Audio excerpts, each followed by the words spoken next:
Good morning, and I want to thank each and every one of you for being here this morning. As you heard, unfortunately, our mayor was not able to attend. She is attending a funeral service as we speak. We lost one of our city employees earlier this week to an accident, and so the mayor is attending there this morning.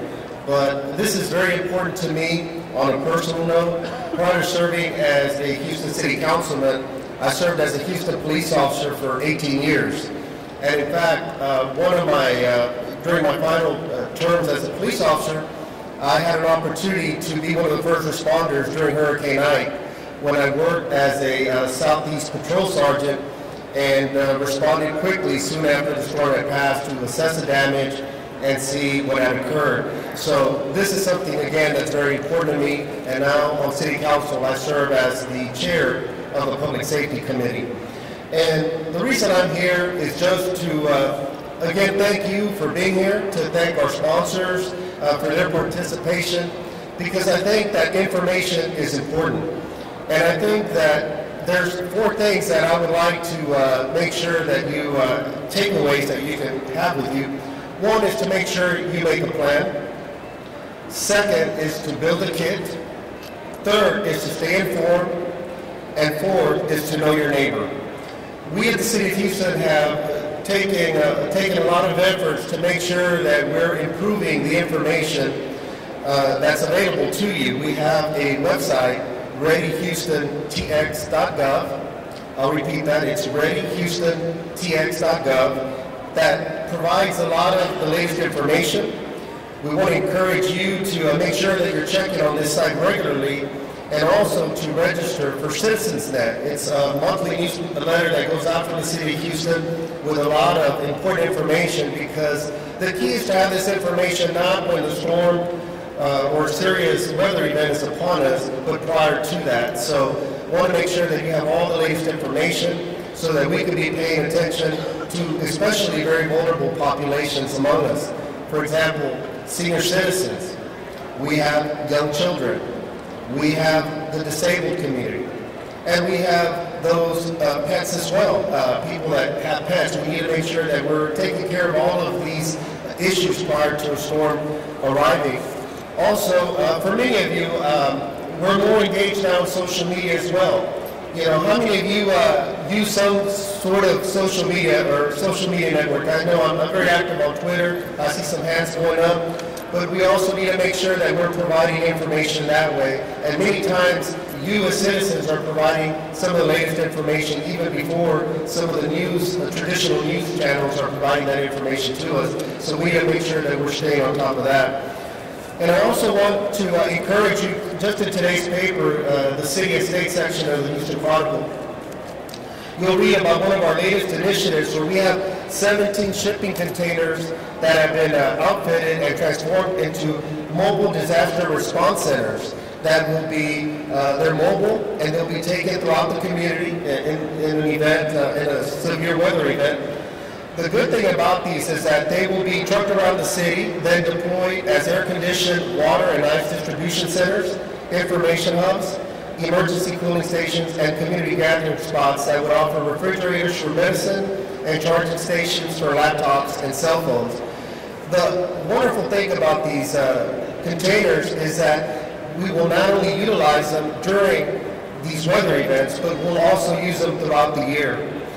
For example, one will be stationed at Lake Houston Park, where it will be used by park employees as an office for our archery program that we have at Lake Houston Park. Another one will be at Wilson Elementary, for example, where it'll serve as an outdoor classroom.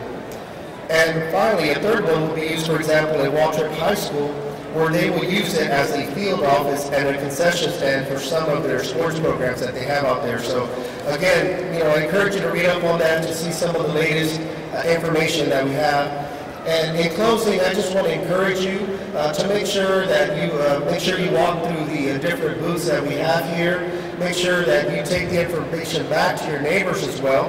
One of the points that I mentioned was knowing your neighbor. Many could not be here with us today, so make sure that you're taking this critical information back home and informing your friends and neighbors and co-workers as well. So I encourage you to enjoy the rest of the morning, and thank you very much. Appreciate it.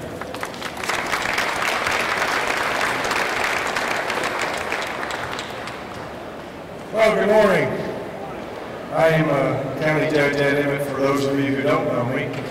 Whenever I go places, a lot of people say, oh, I know who you are. And I always say, yeah, typically when you see me on television, things aren't going so well. So I don't get offended if you don't want to see me the rest of the summer.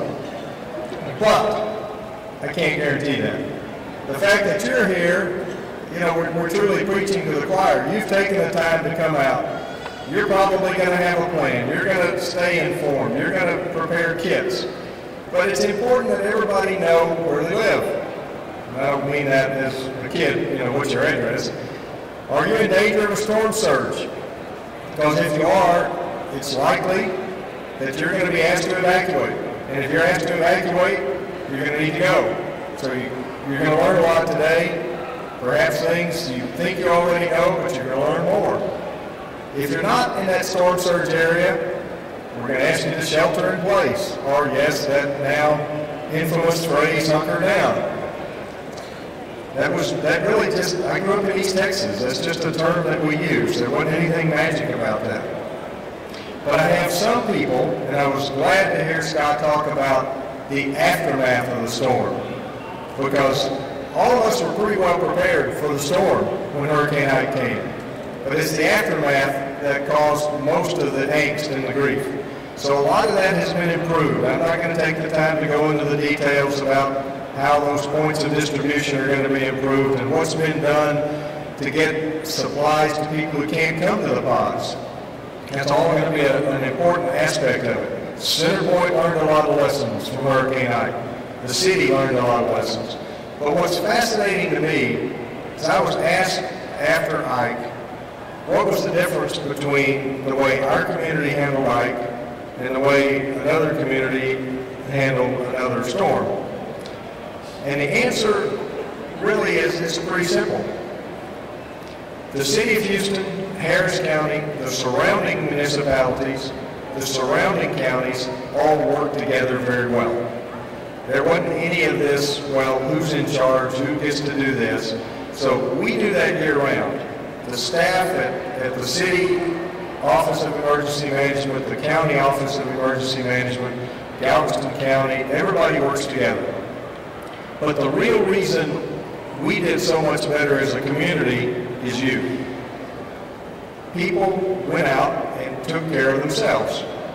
Yes, government has a role, and we will do what we're supposed to do, but by educating yourselves, by knowing your neighbors, I mean, I can guarantee you, if I ask you if there were trees down, how many of you had folks just in your neighborhood pull out chainsaws and go clearing the debris, not picking up the phone and calling the city or the county and saying, oh, please come help us?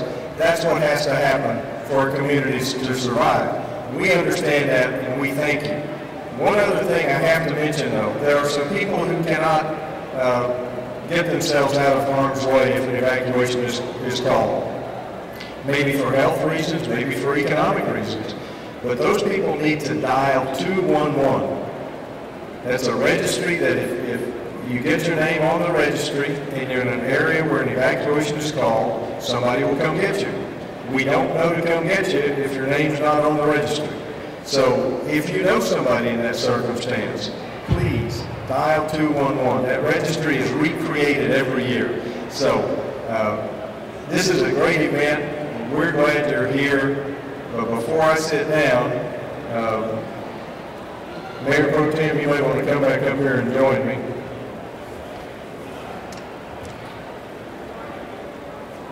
You know, Bill Reed is retiring. Well, he's not really retiring. He's moving over. Can I say the channel? Am I allowed to say KPRC channel 2? That's the right channel, right? Anyway, he's going to be over there advising, critiquing. I have to be nicer to him now because he's going to say, well, why did the judge make that decision? But in any case, he has been phenomenal to work with. And I won't read this entire proclamation from Harris County, but it does start out with, whereas Bill Reed, current director of the National Hurricane Center, has elected to retire after an impressive 4-decade career in operational meteorology. And it concludes that I, Emmett County Judge of Harris County, Texas, recognize and congratulate Will Reed in Harris County for his unwavering dedication to our citizens, and further extend sincere best wishes for success and happiness. So, Will, congratulations. And now I believe the Mayor Pro Tem has one. Thank you, Judge. And in addition to his wonderful service both here in this region and also through the National Weather Service, I want to thank Mr. Reed for his service to our country. After 35 years of service to the National Weather Service, that followed his active duty with the Navy. So we're talking about a great veteran, someone that served our great country, and just want to thank him for everything he's done. Thank you, Mr. Reed. Appreciate it.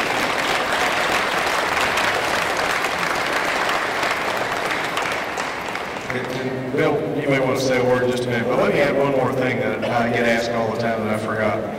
The predictions of how many hurricanes, we don't care. If one hurricane occurs in the entire Atlantic, but it hits us, it's a bad year. So be prepared, regardless of what the predictions say. Bill, you want to say something?